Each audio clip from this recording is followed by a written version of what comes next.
Muito bom, galera, estamos por aqui mais uma vez, vamos de Esporte Mais, nessa quinta-feira. E aí, já tá preparando o final de semana? Deixa eu passar a visão pra você do que vai rolar por aqui hoje. O Flamengo foi eliminado da Libertadores da América de forma vexatória. Atlético Paranaense e Santos se classificaram e a Chapecoense respirou na competição. Copa do Brasil, Grêmio e Palmeiras largam na frente nos seus confrontos. Copa do Nordeste, a finalíssima, Sport e Bahia ficaram no 1-1 no primeiro jogo na Ilha do Retiro. Além do atacante Elton, o Ceará tem a revelação do Campeonato Cearense em Porangabuçu. O zagueiro Rodrigo Mancha, uma das novidades do time titular do Fortaleza, conta com o apoio do torcedor para que o tricolor conquiste sua primeira vitória na Série C do Campeonato Brasileiro na sexta-feira contra o Botafogo na Paraíba. Tudo isso agora aqui no Esporte Mais.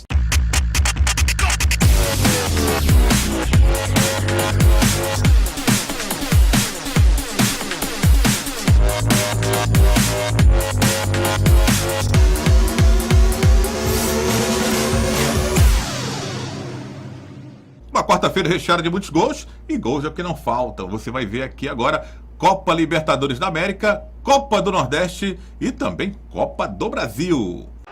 Falando de Libertadores, no grupo 2, o Santos empatou com o The Strongest. Com um jogador a menos, o Santos saiu atrás do resultado. O The Strongest abriu o placar com Chumaceiro em belo gol após drible no goleiro Vanderlei. O Santos chegou ao empate com Vitor Bueno e garantiu classificação na próxima fase, pois Santa Fé e The Strongest se enfrentam na última rodada. Portanto, só um time conseguirá pontuar, ou no máximo os dois farão um ponto, e o time da Vila Belmiro está na próxima fase da Libertadores. No grupo 4, tudo parecia encaminhado, mas o segundo tempo dos jogos entre São Lourenço e Flamengo e Universidade Católica e Atlético Paranaense mudou tudo.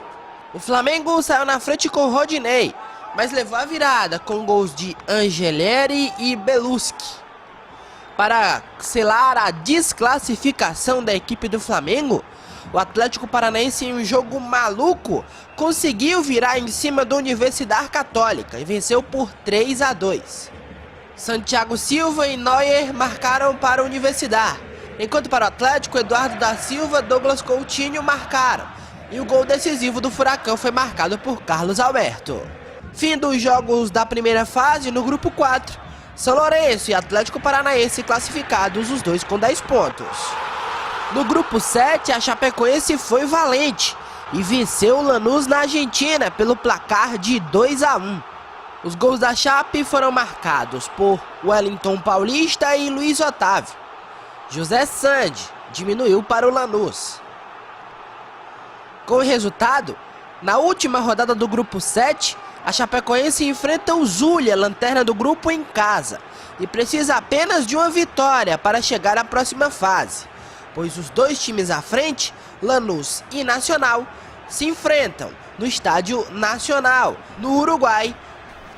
Pela Copa do Brasil, 2 jogos. No primeiro, o Palmeiras venceu o Internacional por 1-0, com gol contra marcado por Léo Ortiz.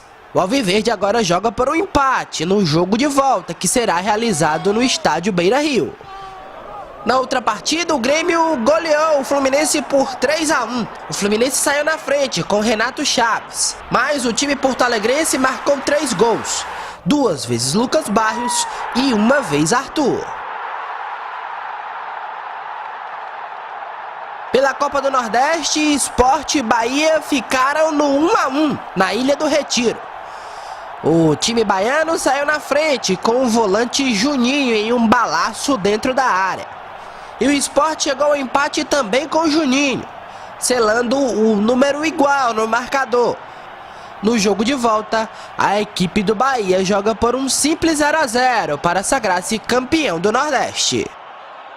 Já comigo aqui o Danilo Queiroz, para a gente analisar aí a rodada da Libertadores da América, envolvendo equipes brasileiras, as equipes rubro-negras, como o Atlético Paranaense, que está classificado, e o Flamengo, que foi eliminado na Argentina. Foi eliminado, e até alguns dizendo que seria um vexame, né? na própria edição do programa, mas no meu ponto de vista, o jogo em si, 2-1, Flamengo perdendo para o São Lourenço, é um resultado normal, o São Lourenço jogando na sua casa na Argentina. Aliás, em se tratando de Libertadores, se o Flamengo vencesse ou perdesse, um jogo contra o São Lourenço, qualquer resultado seria normal no meu ponto de vista. O que se torna vexatório não é a eliminação desse jogo, o que aconteceu nessa partida, e sim o Flamengo ter formado um elenco, um dos melhores elencos do futebol brasileiro, um dos mais caros do futebol brasileiro, se preparando, se concentrando para a Libertadores e ter sido eliminado na primeira fase da competição. Certo que ele pegou um grupo complicado, um grupo que até o final os 4 tinham chances de classificação, mas dos 4 o maior investimento da temporada é do Flamengo e isso vai ser muito ruim, precisa ser repensada a situação do Flamengo. Espero até que a diretoria do Flamengo, que tem agido até agora de uma forma muito correta e controlada, saiba controlar esse tipo de problema. Ele vai ter que focar mesmo no Campeonato Brasileiro. Mas em relação ao Atlético Paranaense, a gente só pode dizer o contrário. Heróico o time do Atlético Paranaense, entrou em campo sabendo que precisava vencer a Católica no Chile para não depender de outros resultados. Ele podia até se classificar com um empate, mas aí dependeria do resultado do Flamengo na Argentina, e acabou conseguindo o seu intento. Venceu o seu jogo, não dependeu de ninguém, obteve a classificação. O Atlético Paranaense está na próxima fase da Libertadores. Olha, a pressão era grande, viu? A estreia desastrosa no Brasileiro não foi legal, o time também não dependia praticamente só de suas forças, tinha que vencer a Católica lá no Chile, né? Então, debaixo de muita pressão, o time foi de uma garra enorme e conseguiu, né, Danilo? Classificar, o que talvez a gente apostava, eu apostava no Flamengo. O Flamengo classificando na Argentina, o resultado foi normal, o São Lourenço vencer.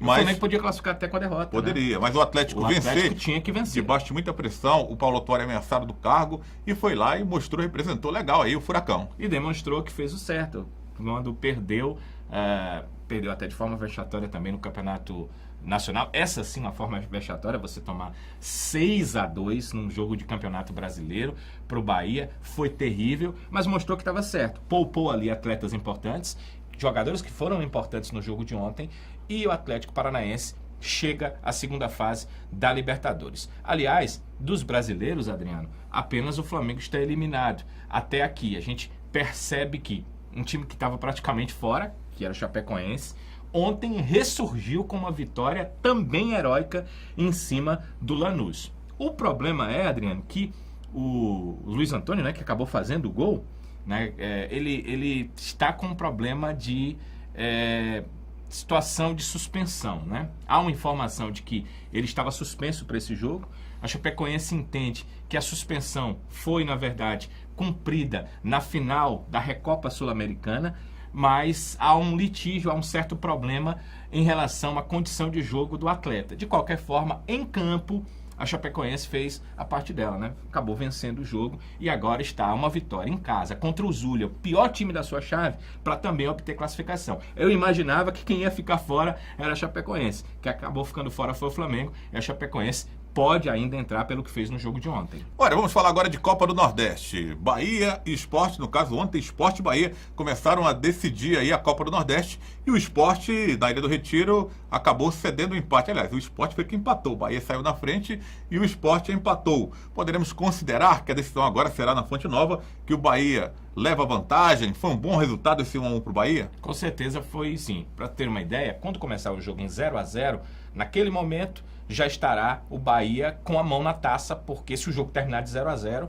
o Bahia ganha por ter marcado o gol na casa do adversário. Com certeza não será um jogo fácil, a gente conhece essas duas grandes forças do futebol nordestino. Eu até apostaria, Adriano, que o jogo não termina em 0-0, mas com certeza, jogando em casa e atuando como está a equipe do Bahia, ela tem tudo para conseguir uma vitória nos seus domínios e chegar a esse título tão sonhado da Copa do Nordeste, que nesse novo formato o Bahia tem nos últimos anos tentado e tem tudo para esse ano chegar ao título da competição nordestina. Perfeito, então. Primeiro intervalo aqui no Esporte Mais, mas tem novidades ainda do Fortaleza e do Ceará, equipes que se preparam para a sua primeira vitória do Campeonato Brasileiro.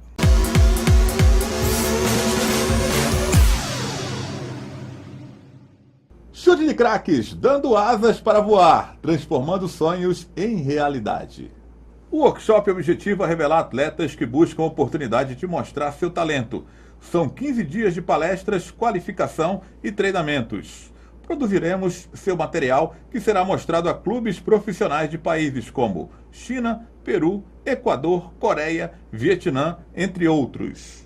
Com grande experiência no futebol europeu, um dos palestrantes é Mauro Pacheco.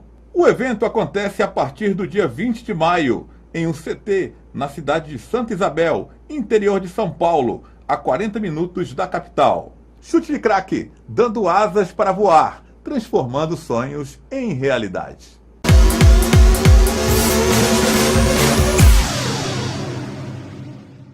E o Ceará busca sua primeira vitória na Série B do Campeonato Brasileiro e, para isso, apresenta reforços.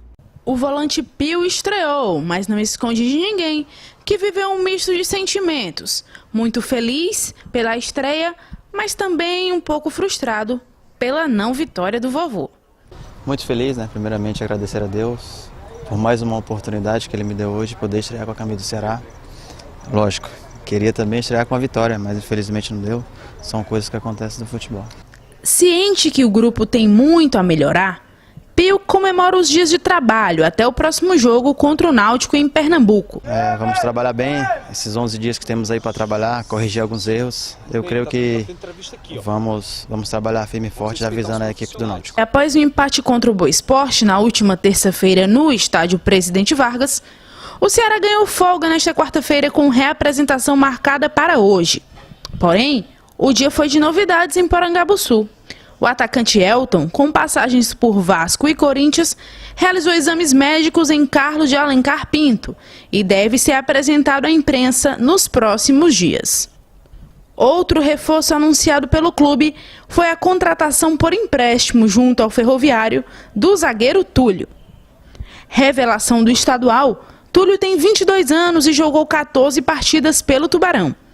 O zagueiro vem com um passe estipulado e o Ceará tem prioridade de compra dos direitos do atleta ao final da temporada. O Ceará se preparando aí para o próximo jogo, vai ter uns dias para treinar, Danilo, mas já teve uma estreia no último jogo, no PV na estreia, com empate, né, dentro de casa, diante do torcedor, o 0-0 contra o Boa Esporte. O Pio estreou legal para você? Fez uma boa estreia, foi pouco tempo de jogo, mas ele até quase marcou um gol, teve uma bola meio que sem ângulo, né, que ele tentou colocar, o goleiro acabou fazendo uma grande defesa, inclusive o goleiro do Boa Esporte estava muito inspirado nessa última partida. Mas alguns até tendem a pensar, a imaginar, Adriano, que o Pio deveria jogar na equipe do Ceará. Eu fico imaginando, pelo que a gente sabe que o Pio joga, ele jogaria no lugar do Richardson. E o Richardson tem, para o esquema tático do Ceará, uma importância muito grande pela marcação que ele faz, pela inteligência que ele tem como jogador na hora de marcar, na hora de dar o bote no adversário e até mesmo na saída de jogo. E fico imaginando que não faria uma diferença tão importante para o Ceará o Pio entrar exatamente no lugar do Richardson. E aí imaginam que ele poderia entrar no lugar do Wallace Pernambucano. E aí eu vejo uma outra situação, dependendo muito do que quer o técnico Givanildo Oliveira. Porque o Pio não seria um meia atacante para chegar, para ficar próximo ali do atacante, próximo ali do Magno Alves.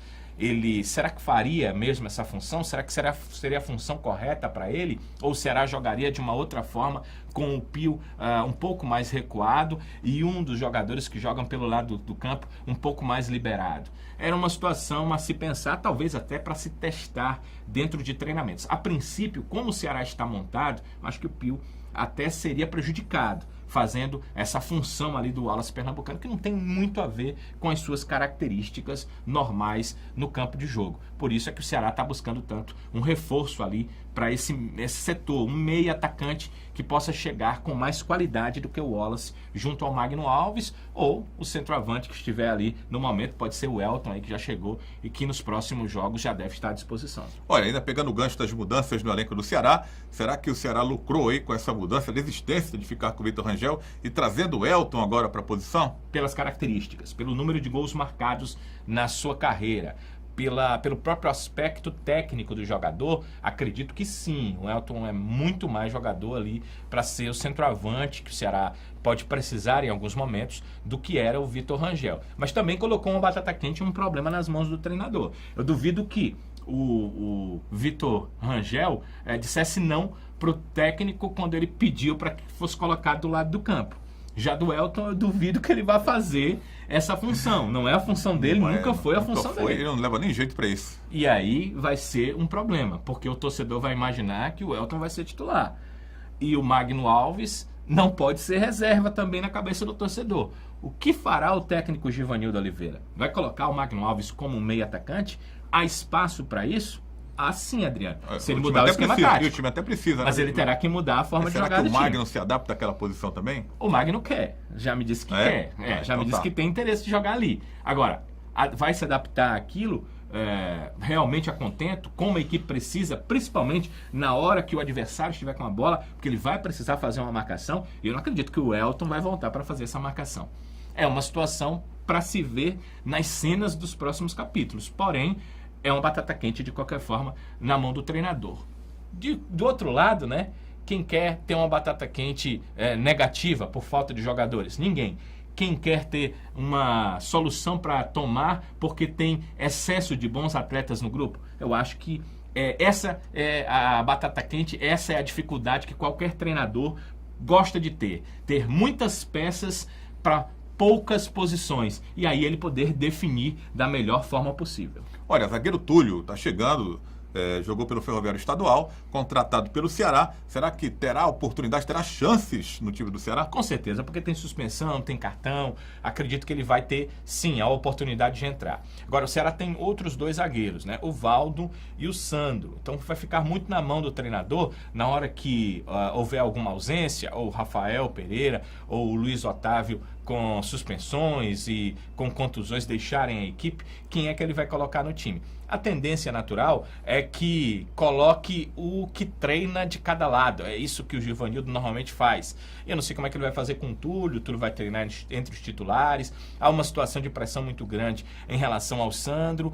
Ele está vindo também com direitos federativos fixados. O Ceará tem interesse de comprar seus direitos federativos no final da temporada, então é importante colocar o cara para jogar, para entender o que dentro do Ceará pode render o Túlio. No campeonato cearense, acho que ele fez muito bem o seu papel pelo Ferroviário.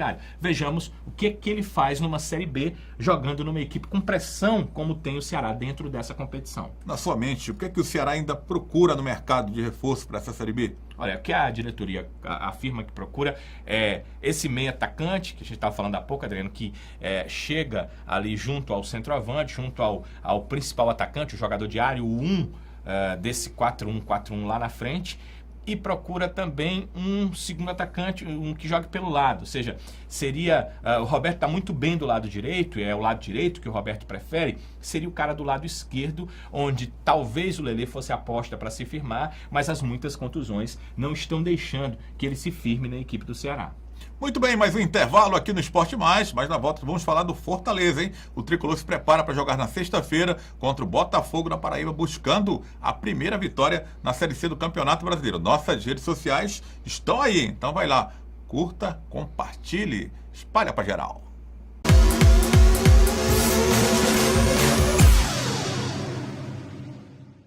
Chute de craques, dando asas para voar, transformando sonhos em realidade. O workshop objetiva revelar atletas que buscam a oportunidade de mostrar seu talento. São 15 dias de palestras, qualificação e treinamentos. Produziremos seu material que será mostrado a clubes profissionais de países como China, Peru, Equador, Coreia, Vietnã, entre outros. Com grande experiência no futebol europeu, um dos palestrantes é Mauro Pacheco.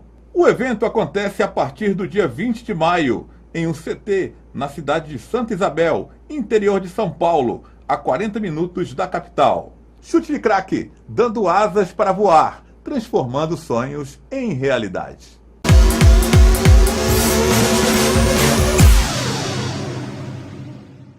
Olha só, reta final de preparação do Fortaleza, que busca também a primeira vitória no Campeonato Brasileiro da Série C. Treinou no PV, o palco do jogo, contra o Botafogo na Paraíba nessa sexta-feira. E o zagueiro improvisado Rodrigo Mancha espera contar com apoio maciço da torcida do Tricolor. Precisamente 351 dias ou 54 semanas. Esse é o intervalo de tempo que o torcedor tricolor não vê o Leão atuando no PV. A última vez foi na final do Campeonato Cearense de 2016, onde o tricolor de aço goleou o Uniclinic pelo placar de 4-1. E para voltar ao gigantinho do Benfica com o pé direito, nesta sexta-feira contra o Botafogo, o técnico Paulo Bonamigo optou por mistério. Escalou seu time com 12 jogadores de linha e deixou aquela pulga atrás da orelha da imprensa. O que se sabe é que após a falha no jogo contra o Remo, o zagueiro Heitor foi barrado do time titular. O tricolor deve ir a campo com Marcelo Boeck, Felipe, Rodrigo Mancha, Lígia e Bruno Melo, Anderson Shoa, Pablo, Adenilson e Everton, Iago e Lúcio Flávio, ou Leandro Cearense, que já teve seu nome publicado no BID. Novidade no sistema defensivo, Rodrigo Mancha comenta a importância do torcedor no jogo válido pela segunda rodada da Série C. Contra já joguei e sei que é muito difícil aqui. E espero que o Botafogo sinta isso, né, diante do nosso torcedor, que o nosso torcedor venha, nos ajude, nos apoie, para que possamos vencer a primeira no Brasileiro. Leão e Belo se enfrentam às 7 horas da noite desta sexta-feira no estádio Presidente Vargas. Olha, Danilo, nos treinamentos da semana, o Fortaleza inclusive treinou no Presidente Vargas, o palco do jogo contra o Botafogo da Paraíba. O Bonamigo parece que vai colocar em prática o que ele tinha em mente anteriormente. O Rodrigo Mancha jogando de forma improvisada na zaga ao lado do Lígia. Parece que, não sei se houve pressão, o que aconteceu. De repente o Heitor apareceu na estreia jogando ao lado do Lígia, né? Para não começar talvez improvisando o jogador. Mas não deu certo. O Heitor falhou, o Remo marcou o gol da vitória, o Fortaleza saiu derrotado na estreia e agora Bonamigo acena de novo com essa possibilidade de uma improvisação do Rodrigo Mancha na zaga. Crítica por resultado ou crítica por um erro é uma coisa para torcedor, não é muito para nós. Mas, Adriano, a gente já tinha comentado aqui que essa zaga com Líger e Heitor era uma zaga que até talvez pela estatura fosse interessante, mas são jogadores de pouca mobilidade, não são jogadores rápidos, e hoje no futebol os times precisam de zagueiros com certa velocidade, e eles não demonstravam isso. O erro foi até numa outra questão, né?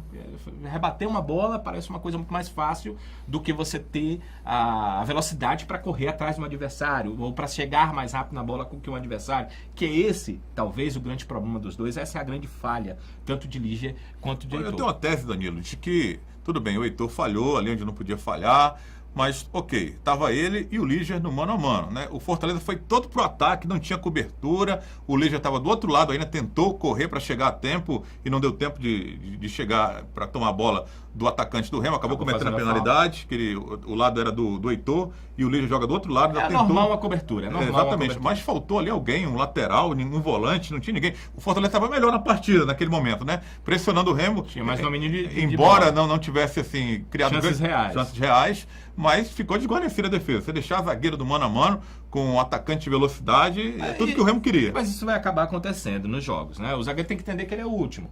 É por isso que o zagueiro não pode falhar, porque na hora da falha, ele não tem cobertura, a não ser às vezes, quando a falha é muito próxima da área e aquele goleiro muito ligado, sai para chutar a bola. Mas ali não houve nenhuma falha do Boeck, não era o caso. Ele não podia estar no meio campo, ele não podia estar na intermediária para fazer aquela cobertura. Não, naquele lance, naquele caso, houve a falha realmente e acabou ficando no mano a mano. Isso faz parte da conjuntura de uma partida. O problema é o Fortaleza não ter tido forças para pelo menos empatar aquela partida. E entendo até, Adriano, que mesmo ele estando melhor no jogo, por não criar as oportunidades que você mesmo citou, o Fortaleza dificilmente chegaria à vitória naquela partida. Talvez fosse um jogo para 0-0, por conta de uma falha individual aconteceu isso. Mas o que a gente está tentando falar aqui é o seguinte: o problema de zagueiros do Fortaleza é macro, não é por causa daquele jogo, a gente já vinha dizendo. Além do que, com a dispensa de alguns jogadores que atuavam ali, o Bonamigo ficou meio sem opções. Tá aí, o Edmar tá chegando, daqui a pouquinho vai estar à disposição para jogar. O Fortaleza precisa de mais jogadores para a zaga e eu já ouço o Fortaleza se movimentando para buscar outros zagueiros. Ele realmente vai precisar disso. Agora, em relação ao Rodrigo Mancha, eu não lembro do Rodrigo Mancha jogando como zagueiro no futebol. Você lembra do Rodrigo Mancha jogando como zagueiro? Ele foi atleta do Bonamigo já, né? Deve ter algum conhecimento, né? De que ele pode atuar por ali, talvez até de características. Talvez seja melhor. Se você é treinador e se você entende que uma coisa está errada e que tem que mexer na equipe, mexa na equipe.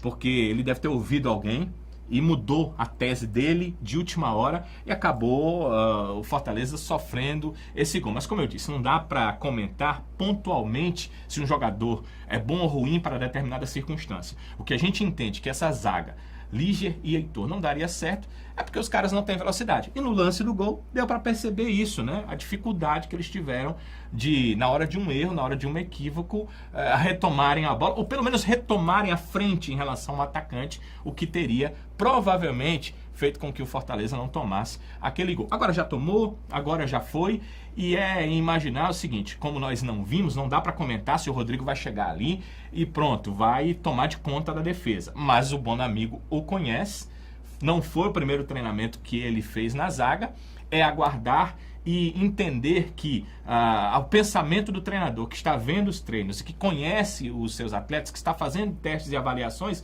deve estar correto com o Rodrigo Mancha entrando na zaga. Vejamos sexta-feira se o Bonamigo realmente tem esse olho clínico para tirar um volante, colocar na zaga e a defesa do Fortaleza melhorar, porque precisa. Olhando a equipe aqui do Fortaleza, Danilo, tem o Lúcio Flávio à disposição, que não participou da estreia, recuperado de contusão. Tem o Leandro Cearense, que chegou também, está à disposição. E tem o Iago, que estreou lá contra o Remo, entrou no segundo tempo, mas é um jogador que também está à disposição da comissão técnica. Nesse ataque do Fortaleza, tem vaga para Iago, Leandro Cearense, Iago, Lúcio Flávio, ou de cara já eu coloco 2 atacantes, o Lúcio Flávio de área e o Leandro Cearense? Acho que tem que avaliar o outro atacante, que para mim o Lúcio Flávio tem que jogar, pelo que jogou no Cearense, pelo conhecimento que ele tem de Fortaleza e até pelo efeito positivo que ele vai causar com a torcida, por ter sido o artilheiro da equipe até aqui na temporada. Acho que ele tem que entrar no time, isso não tem que ter conversa. O que você tem que pensar é o seguinte, a situação dos demais e como o treinador quer utilizá-lo. Porque se a ideia for utilizar o Lúcio como centroavante, o Leandro Cearense não vai fazer o segundo atacante, né? Essa é uma situação bem na cara. Se o Iago não está bem, se o treinador entende que ele não está no momento para ser titular da equipe, ou até seria uma boa opção de segundo tempo, aí tem que se tirar o Lúcio da área. Ele já provou que sabe jogar rondando a área e que chega na área com qualidade para marcar gols. E aí colocar-se-ia o Leandro Cearense ali na área, com o Lúcio fazendo esse papel de segundo atacante. No mesmo caso que a gente comentou há pouco do Ceará, é ótimo para o Bonamigo. Há pouco tempo ele não tinha opções. Agora ele tem 3 ótimas opções para definir seus 2 titulares. Acredito que ele está bem mais feliz do que estava para escalar o time para o jogo contra o Remo lá em Belém do Pará. Olha, o jogo é no PV e todo mundo fala, quando joga no PV, caldeirão, o torcedor vai jogar junto com o time, e é disso que o Fortaleza está precisando, mas todo mundo sabe, né? Quando as coisas não andam bem, a coisa se torna o contrário. Mas a torcida do Fortaleza tem costumado ser mais compreensiva com seu time até certo ponto. Qual é o ponto? O ponto é muito na cara, você percebe. O ponto é o seguinte, se o time jogar pressionando e jogar para cima e não tomar o gol, a tendência é que esse fator torcida seja positivo e venha realmente, Adriano, a ajudar. Acredito que o torcedor do Fortaleza está sequioso para o seu time fazer uma boa campanha nessa Série C, voltar a vencer depois do título cearense que a equipe não conseguiu disputar, não conseguiu chegar à final, e creio também que os atletas querem dar a volta por cima. Porque depois daquele jogo no Pará, que ficou aquele gostinho do Fortaleza pressionando, e ao invés de fazer o gol, tomar o gol, e com um time melhor, volta do Lúcio Flávio, essa questão da zaga, que parece que o Bonamigo tem entendimento de que com essa alteração seu time pode render um pouco mais, pode até ser mais rápido na saída de bola, com o Rodrigo ali. Acredito que o Fortaleza e a torcida podem fazer aí uma coesão para que o time consiga um bom resultado. Mas chama atenção, se tomar o gol, se passar a jogar mal, se errar muitos passes, aí o torcedor não tem sangue de barata, não vai aguardar tanto tempo assim. Valeu, Danilo Queiroz. Está terminando o Esporte Mais. Amanhã a gente volta, mas o alerta aí para nossas redes sociais. Tem o Instagram, @EsporteMaisTV, Twitter, @EsporteMaisNaTV. Temos o canal no YouTube também para você olhar, observar lá os programas, as nossas matérias. Esporte Mais na TV é o nosso canal no YouTube. Não esquece, hein? Faz sua inscrição lá. Esporte Mais na TV também. Está no Facebook, facebook.com/Esporte Mais na TV. São as nossas redes sociais. Espalha para geral, que amanhã a gente está de volta.